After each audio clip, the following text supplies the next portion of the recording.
Good morning. পরীক্ষা প্রস্তুতি YouTube চ্যানেলে তোমাদের সকলকে আরো একবার ওয়েলকাম।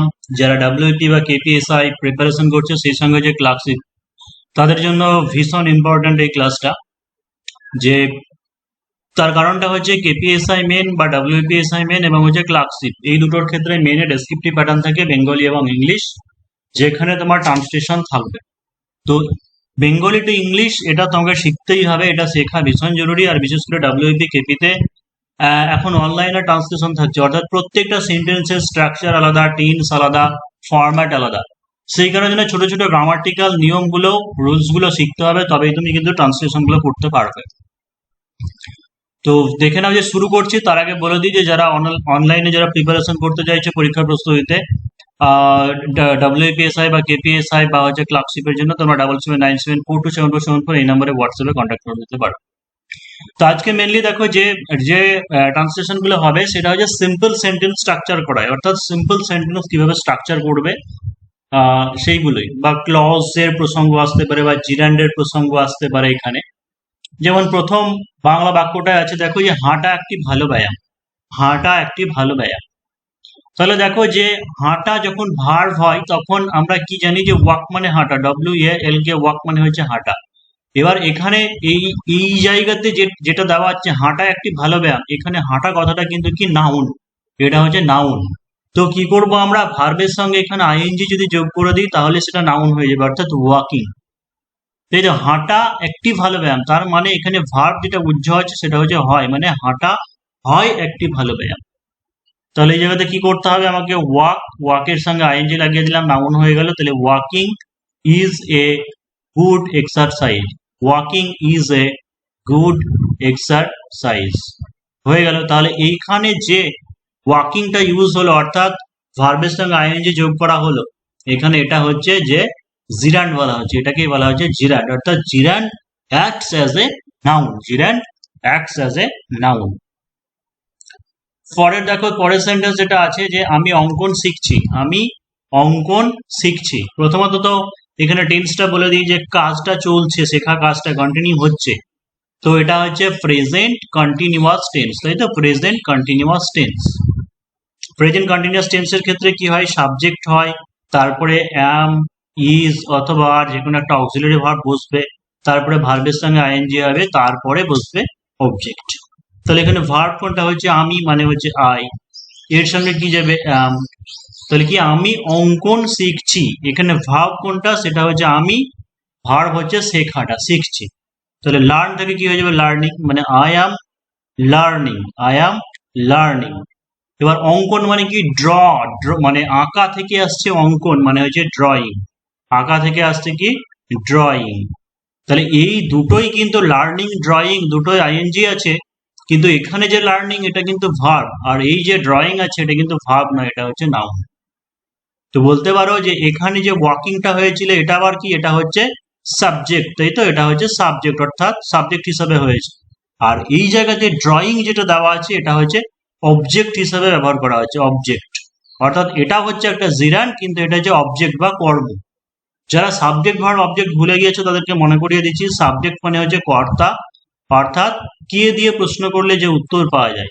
আর অবজেক্ট যেটা, অবজেক্ট মানে হচ্ছে কর্ম, অর্থাৎ কর্তার সঙ্গে ক্রিয়াপদের যে সম্পর্ক, বা কি বা কাকে দিয়ে প্রশ্ন করলে যে উত্তর পাওয়া যায় তাকে বলা হয় অবজেক্ট। মানে আমি কি শিখছি, ড্রয়িং শিখছি, অঙ্কন শিখছি, তো এটা হচ্ছে কর্ম।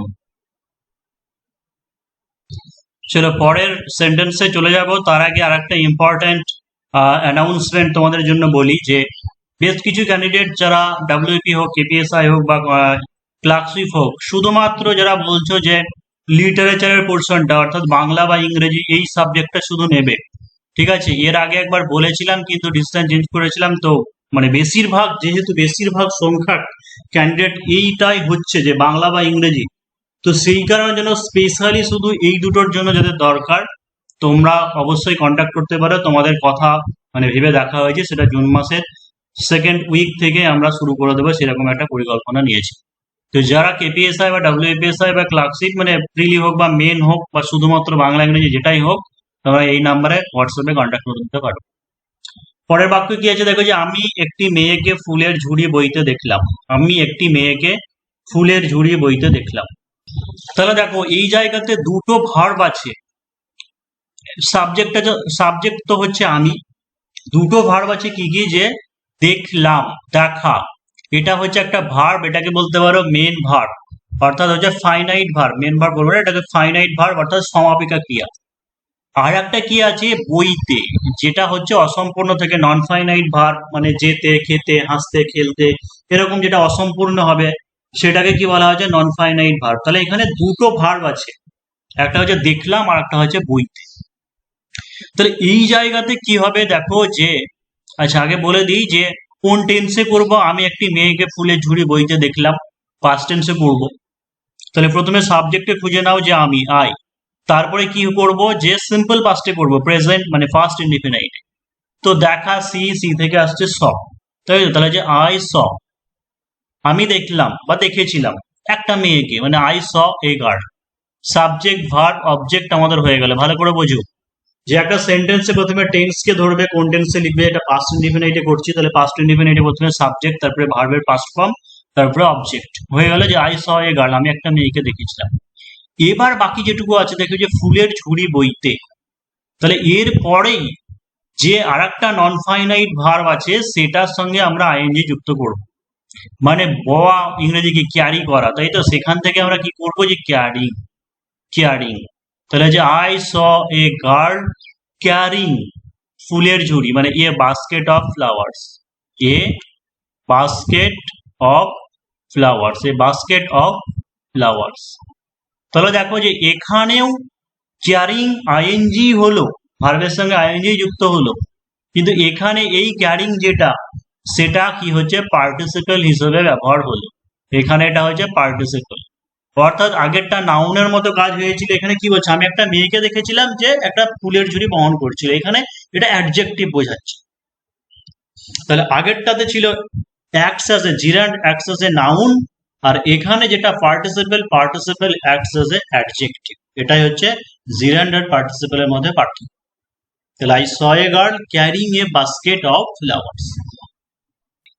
পরে দেখো সবকিছু নিরাপদ ছিল ভেবে, সবকিছু নিরাপদ ছিল ভেবে, সরি এখানে একটু ভুল হয়েছে, শিশুটি হবে, যে শিশুটি রাস্তা পার হবার চেষ্টা করেছিল, রাস্তা পারাপারের চেষ্টা করেছিল বা পার হওয়ার চেষ্টা করেছিল। তাহলে সবকিছু নিরাপদ ছিল ভেবে, এই জায়গাতেও সেম দেখো যে দুটো ভার্ব আছে, একটা হচ্ছে ভেবে, এটা হচ্ছে নন ফাইনাইট ভার্ব, আর চেষ্টা করেছিল এটা হচ্ছে আমাদের ফাইনাইট ভার্ব। তাহলে কি করব যে শিশুটি রাস্তা পার করার চেষ্টা করেছিল, সবকিছু মানে নিরাপদ ছিল ভেবে। তাহলে কি বলেছে আগে মেন সাবজেক্টে খুঁজে নেবে, শিশুটি মানে হচ্ছে কি দ্য চাইল্ড, দ্য চাইল্ড। এটাও কি করব, রাস্তা পারাপারের চেষ্টা করেছিল, ফার্স্ট ইনডিফিনাইট। তাহলে দ্য চাইল্ড চেষ্টা করেছিল, অ্যাটেম্প্ট করা যায় বা হচ্ছে ট্রাইডও করতে পারে, বা হচ্ছে অ্যাটেম্প্ট, তার মানে attempted. The child attempted to cross the road, to cross the road, the child attempted to cross the road, মানে রাস্তা পারাপারের চেষ্টা করেছিল। কি আছে, সবকিছু নিরাপদ ছিল ভেবে, মানে এর পরেই তোমাকে কি করতে হবে, ওই যে নন ফাইনাইট ভার্ব আছে সেটার সঙ্গে পার্টিসিপেল মানে আইএনজি যোগ করতে হবে, অর্থাৎ thinking, thinking, thinking all was safe, thinking all was safe, সবকিছু নিরাপদ ছিল ভেবে শিশুটি রাস্তা পারাপারের চেষ্টা করেছিল।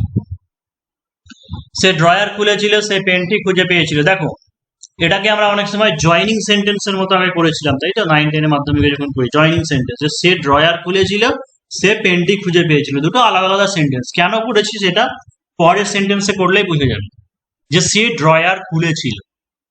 তাহলে কি করবো, সিম্পল পাস্টে যদি করি হি ওপেন্ড দ্য ড্রয়ার, তাই তো? সিম্পল পাস্টে জাস্ট করে দাও যে he opened the drawer, he opened the drawer. তারপরে কি, যে সে পেনটি খুঁজে পেয়েছিল, জাস্ট সিম্পল পাস্টে মানে যে he found the pen, he found the pen.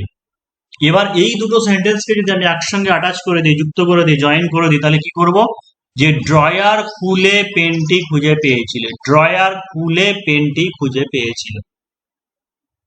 তাহলে এখানে কি করব, এই যে ভার্বটা আছে এই ভার্বটার সঙ্গে আমরা আইএনজি যোগ করে দেব, সেটা ভার্বটাকে প্রেজেন্ট ফর্ম করবো, প্রেজেন্ট ফর্মেটের সঙ্গে অর্থাৎ প্রেজেন্ট পার্টিসিপল করবো। তার মানে কি হচ্ছে ওপেন, ওপেন থেকে আইএনজি যোগ করে দিলে হচ্ছে ওপেনিং। তার মানে opening the drawer, opening the drawer, he found the pen, he found the pen. আমি পাখিটি দেখেছিলাম, সেটি আকাশে উড়ে গেছিল।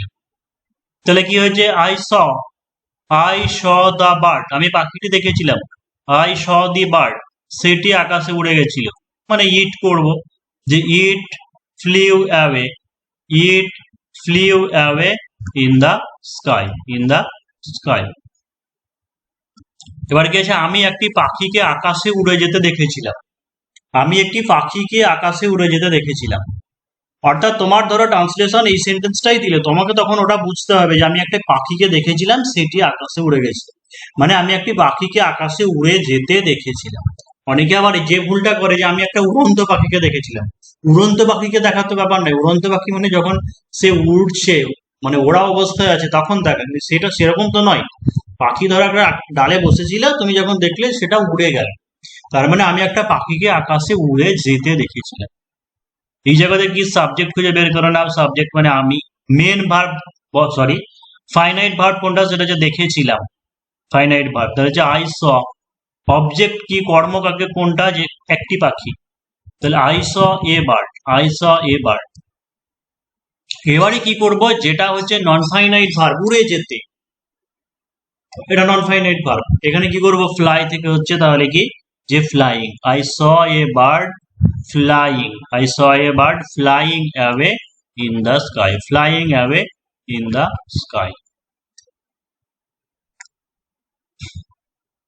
আমার বোন তার ঘড়ি হারিয়েছে, আমার বোন তার ঘড়ি হারিয়েছে। তারপরে দিয়ে দেওয়া আছে সেটি খুব দামি। তারপরে বাংলাটা করে দিয়েছি যে জয়েন করলে কি হচ্ছে, যে আমার বোন তার দামি ঘড়ি হারিয়েছে, আমার বোন তার দামি ঘড়ি হারিয়েছে। এই সেন্টেন্সটা পুরোটা তোমাদের জন্য হোম টাস্ক থাকলেও তোমরা অবশ্যই কমেন্ট সেকশনে জানাতে পারো যে ঠিক হচ্ছে কিনা, অবশ্যই তোমাদেরকে বলে দেওয়ার চেষ্টা করব। তো আজকের জন্যই এতটুকুই।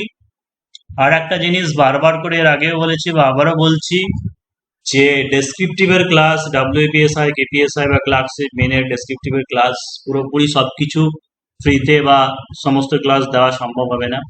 যাদের উইকনেস আছে বা যারা চাইছো মনে করলে ডেসক্রিপটিভ পার্টটার জন্য অবশ্যই পরীক্ষা প্রস্তুতিতে অ্যাডমিশন হয়ে যেতে পারো।